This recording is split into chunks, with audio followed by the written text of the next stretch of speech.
daawanaysan oo sundus ayaan le fadlan haddaa channelka ku cusub tahay subscribe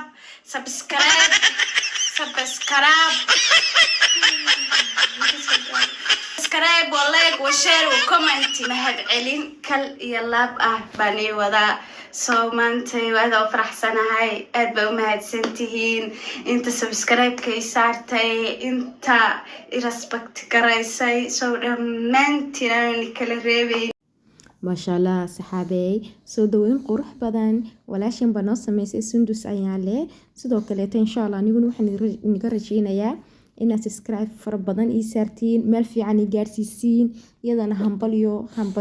همبليو باندي هاي مبروك إن شاء الله وحيالك تربضان بان channel كنوسو قلين دونا قصدان نوسو قلين دونا وحيالنا فعيا بلشدا فعيا أو بوزيتيفة بان نوسو قلين دونا هدو إلهي رضا إن شاء الله walaashayna waxaan leeyahay aad iyo aad baan ugu faraxsanahay inta in ka badanba waan ku rajaynaynaa hambalyo guusha hal qof oo walaalka ay u soo hooyatay waxay la mid tahay adoo guuleystay marka aad baan ugu faraxsanahay sundus ayaan le hambalyo